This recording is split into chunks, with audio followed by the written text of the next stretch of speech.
লুকসটা পছন্দ হওয়ার প্রথম কারণ হচ্ছে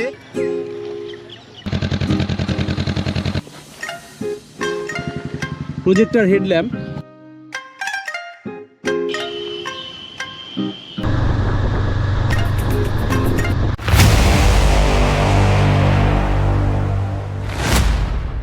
গুড আফটারনুন ফ্রেন্ডস, আমি অর্ণব আর আমার চ্যানেল রাইডিং রোডসে তোমাদেরকে স্বাগত। খুব আনন্দের সঙ্গে জানাচ্ছি যে আমি আমার ড্রিম বাইক হন্ডা NX 500 কিনে ফেলেছি। আগের পর্বে তোমরা আমার এই বাইকের ডেলিভারিটা তোমরা দেখেছো। তো আজকের বাইকের কিছু স্পেসিফিকেশান আর লুকস, কালার সমস্ত কিছু তোমাদের সাথে শেয়ার করব। এর কিছু ফিচার্স আর ভালো মন্দ, প্রোস কনস যা যা রয়েছে তা তোমাদের সাথে শেয়ার করব। তোমরা দেখতে থাকো আর অবশ্যই ভিডিওটা ভালো লাগলে কিন্তু লাইক, শেয়ার ও সাবস্ক্রাইব করো, কমেন্টটা জানিও। কারণ নর্থ বেঙ্গলে প্রথম বাইক হন্ডা NX 500, তো আমার কাছে তো খুবই আনন্দের দিন, তাই তোমাদের সাথে সব কিছু শেয়ার করছি। তো তোমরা দেখতে থাকো।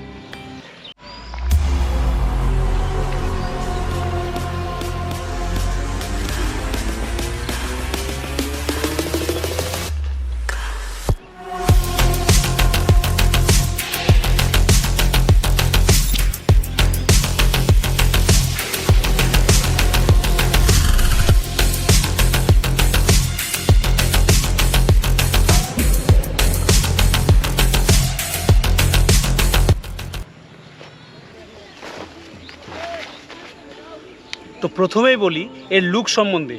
গাড়িটা প্রথম যখন লঞ্চ করে জানুয়ারিতে, তখনই আমার পছন্দ হয়ে যায়। ওই সময় কিন্তু এর টেক্কা দেওয়ার জন্য রয়্যাল এনফিল্ডের হিমালয়ার 451 বেরিয়ে গেছে।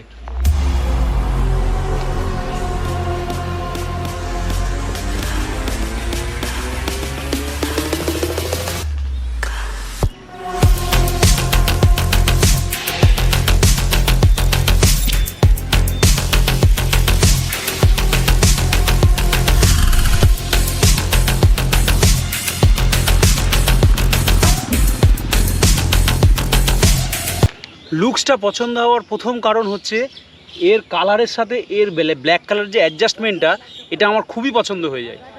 আর সামনেটা আমার একটু রাউন্ড ফিগারটা প্রথম থেকে অপছন্দ ছিল, তার জন্য আমি এই টাইপেরই জিনিস চাইছিলাম, সামনের ফ্ল্যাট।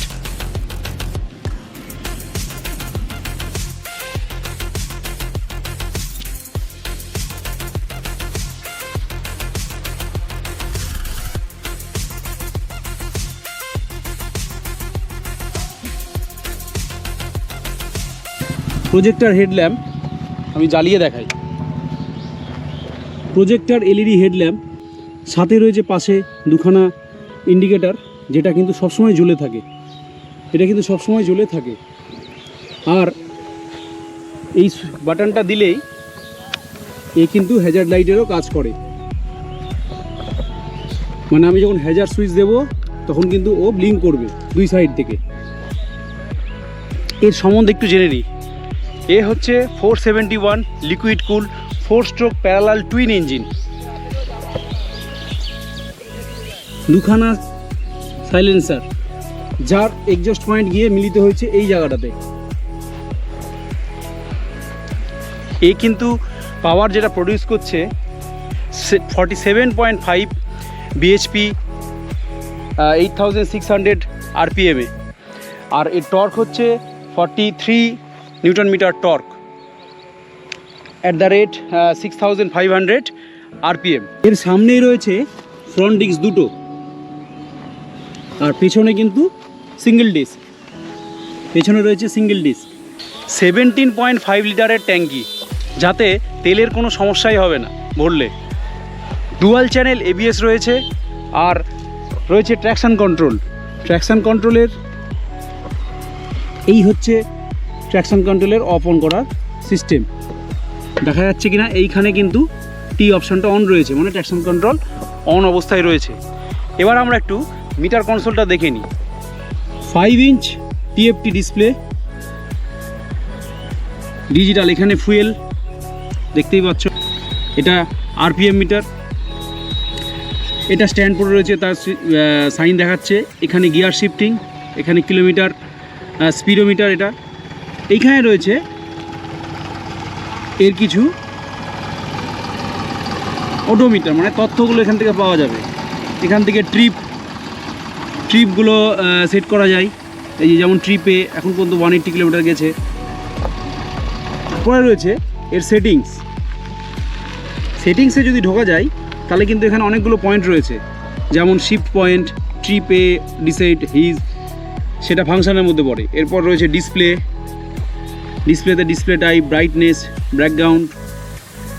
তারপরে রয়েছে জেনারেল ইনকোয়ারি, যেমন date and time, unit, language, restore default, bluetooth pairing set, and এখানে সার্ভিসে মেনটেনেন্স আর ইকুইপমেন্ট এইসব রয়েছে।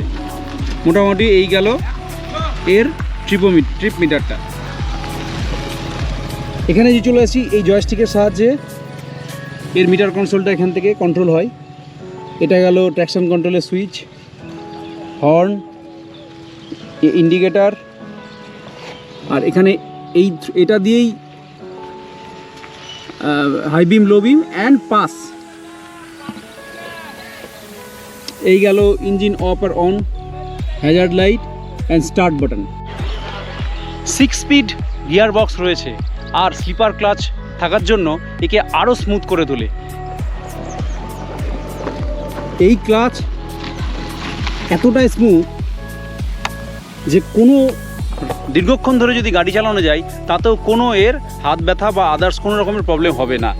গ্রাউন্ড ক্লিয়ারেন্স সম্বন্ধে যদি বলি তাহলে 181 mm এর গ্রাউন্ড ক্লিয়ারেন্স, প্লাস এর হাইট কিন্তু 7 ফিট 1 ইঞ্চি। এর হাইট 7 ফিট 1 ইঞ্চি। যাদের গ্যারেজ বড় নেই তাদের কিন্তু এই হাইটের বাইকের ক্ষেত্রে অসুবিধা হবে। সাসপেনশন নিয়ে যদি বলি, এর রয়েছে সোয়ার 41 mm ইউএসডি ফক্স। যতটুকু আমি চালালাম এই 2 দিনে, অসাধারণ সাসপেনশন, কোনো বাম্পার গাড্ডা আসলে ফিলিংই হচ্ছে না। যেহেতু রেয়ারে রয়েছে মনোশক সাসপেনশন। কার্ব ওয়েট কিন্তু এর 196 কেজি, কিন্তু সেম ওয়েট থাকা সত্ত্বেও হিমালয়ের সাথে এ কিন্তু লাইট ওয়েট ফিল হয়। তার প্রধান কারণ হচ্ছে এর ওয়েট ম্যানেজমেন্টটা খুব সুন্দরভাবে ব্যালেন্স করা। গাড়ি চুজ করার ক্ষেত্রে প্রথমে আমি এটাই মাথায় রেখেছিলাম যে আমার গাড়ির ওয়েট কম হতে হবে, তো ওয়েট তো কম হয়নি, বাট ওয়েট ম্যানেজমেন্ট যেহেতু ব্যালেন্সড হয়ে আছে তাই ওয়েটটা ফিল হয়ই না একদম। দুটো প্রধান কারণ বাইকটা নেওয়ার, একটা হচ্ছে ওয়েট ম্যানেজমেন্ট আর একটা হচ্ছে ক্লাচ। এত ভারী গাড়ি সরাতে আমার বিন্দুমাত্র অসুবিধা হয় না। সামনেই রয়েছে 110/8 TR 19 inch tyre, alloy wheel, tubeless. যে কোনো রাস্তায় চলার জন্য কিন্তু আমাদের টিউবলেস টায়ারটা খুবই প্রয়োজনীয়। এটা আর একটা প্রধান কারণ আমার এই বাইকটা নেওয়ার জন্য। পেছনের টায়ারটাও 160/60 আর 17 inch tubeless tyre with alloy wheel. এইবার একটু এর এক্সস্ট সাউন্ডটা শুনে দেখি।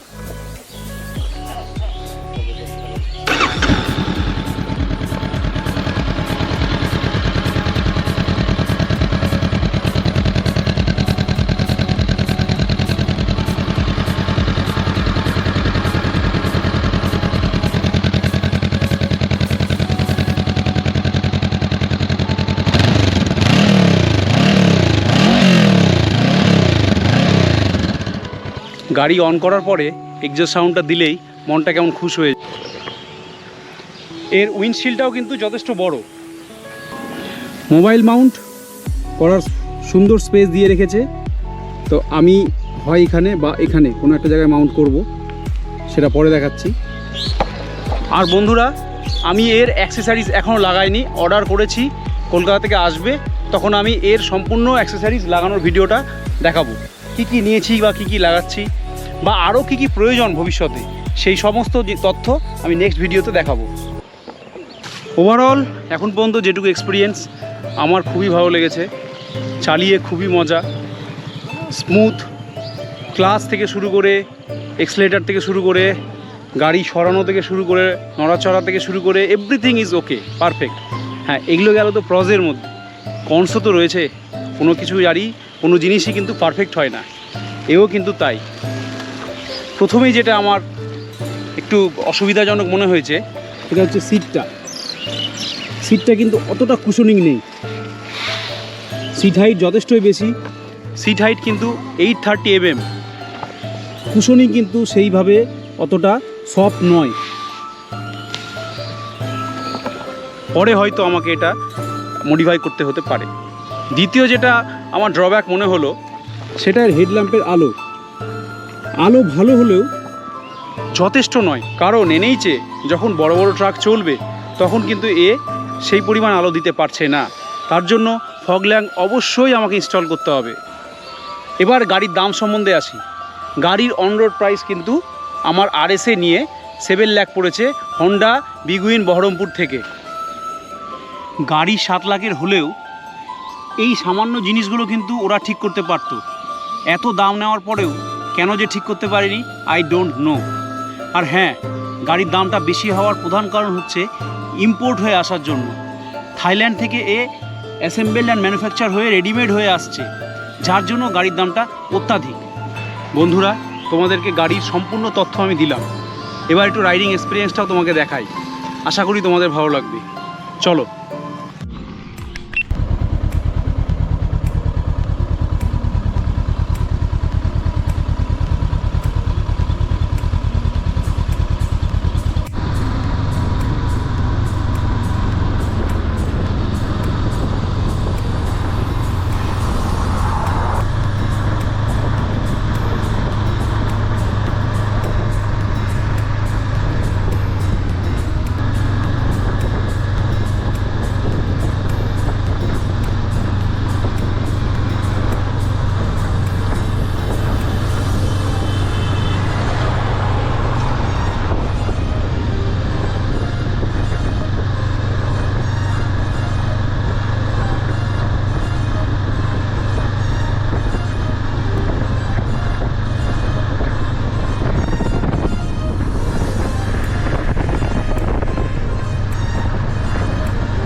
তোমার এই ভাই বন্ধু ও দাদার ভিডিও বা ব্লগটা হন্ডা NX 500 নিয়ে কেমন লাগলো অবশ্যই কমেন্ট করে জানিও।